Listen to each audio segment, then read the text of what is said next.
right there. Cool. So Bryson, are you ready with the camera?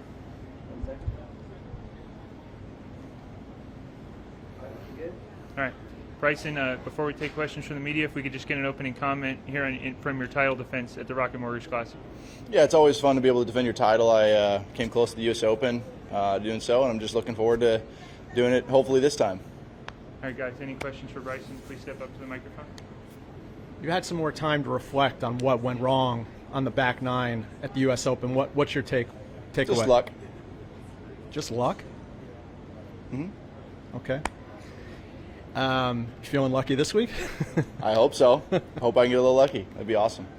What was it that stands out about your performance from last year?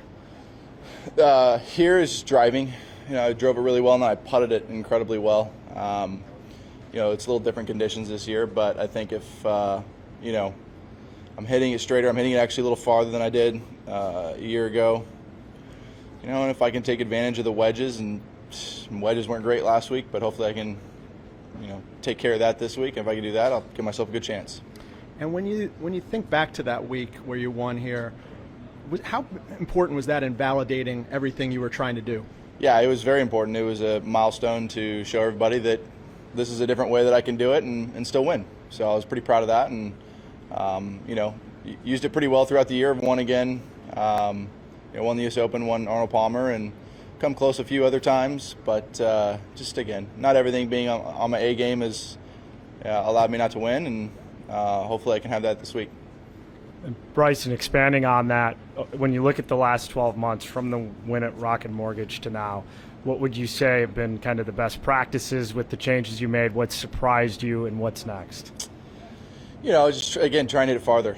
I'm still looking for ways to hit it farther. There's still massive advantage to be had if you can do it right and build the right equipment.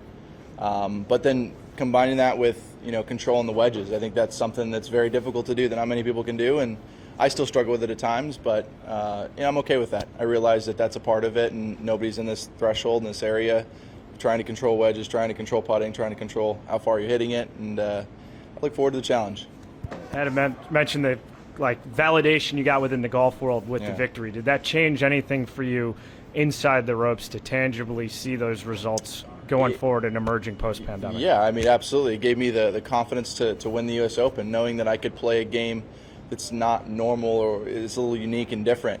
You look at the U.S. Open as a prime example. Everybody thought I was crazy by saying I was just going to bomb and gouge it, but it worked out that week. Didn't work out at Torrey, but that's okay. Life goes on. Bryson, you mentioned about wanting to hit it further. How much does that help in conditions like this week when it's so wet? It's huge. Being able to carry certain bunkers, being able to fly to certain areas where I can have irons in, where people are going to probably struggle a little bit, even though they're still going to play great. It's just not like somebody that hits a short out here can't win. They can, absolutely. If they iron play it well and putt really well, they can beat me. Hopefully this gives me this length gives me an advantage that I don't have to be so perfect to allow myself to be up next to the leaderboard come Sunday. And when you come back to a place as a defending champion, what's that like? Is it fun? Is it more stuff you got to do, or what's the atmosphere like? No, it's definitely cool. It brings back great memories. Obviously, looking back and seeing some of the holes that I played well, some of the holes I didn't play well on, but some of the holes I played really well on, and trying to say to myself, hey, you can do that again this year. Just recounting those memories makes me feel good. Bryson, what did you think when you got the information about the procedures at the Open, the new procedures? I don't even know what they are. So you can't go to pubs, restaurants, grocery stores. Yeah, it is what it is, man. It's just a part of life, the life that we live in right now. Do you have any? I'm assuming the answer is no, but do you have any plans for are you going to rent a house? Or? Yeah, we're renting a house for sure. I'll just be staying in the house probably. Hopefully, there's a ping pong table or cornhole boards or something I could do by myself. And will it just be part of your team? No yeah, family? It'll just be the team. No family, unfortunately. Okay. Thank you. Thank you.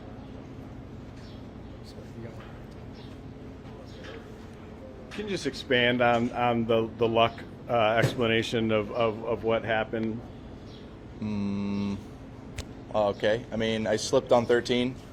Everybody was apparently slipping on 13, and I didn't know that. I slipped 2 days in a row, and then got into a bad lie, which I'm expecting. It's the U.S. Open, but it's a part of luck. I could have hit it 5 more feet to the right across the cart path and gone for the green, And so it's one of those things that a little bit of luck there, and then you get a streaker.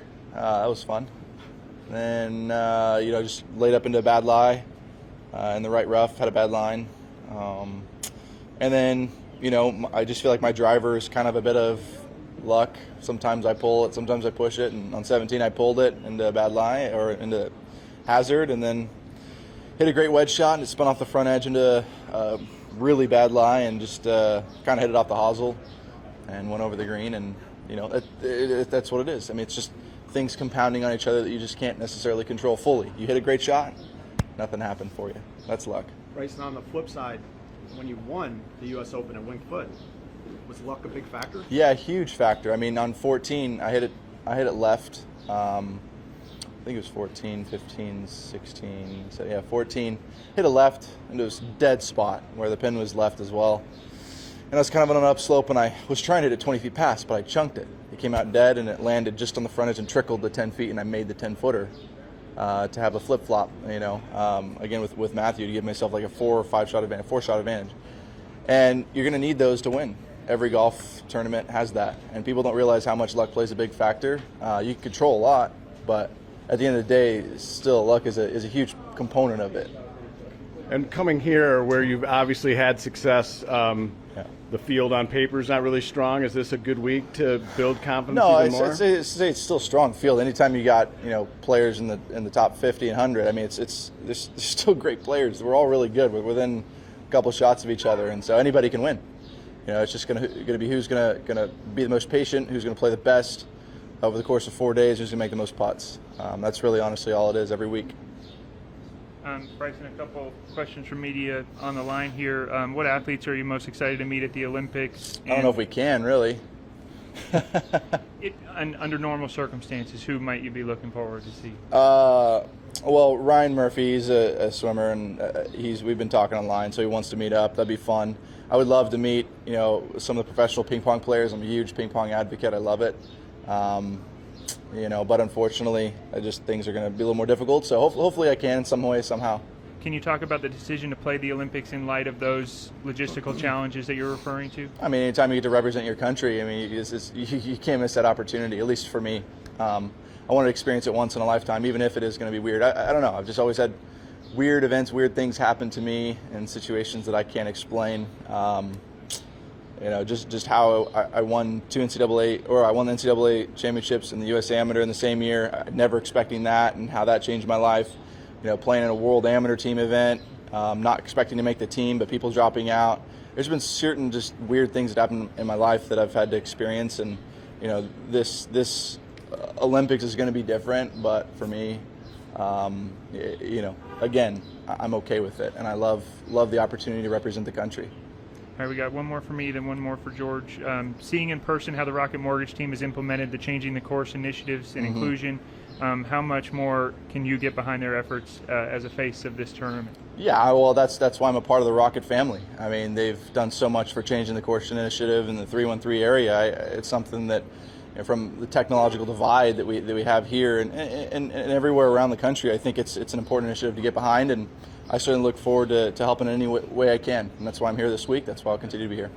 Bryson, last question on the wedge play as an area to address. What's the strategy going forward? Have you looked at a different length type of wedge? I saw the changes you made with the putter, so what are you going to look at doing specifically? I've tried different lengths. I mean, it's not the length, it's the way I swing the golf club. I've had times where I've wedged it really well, so I don't know yet.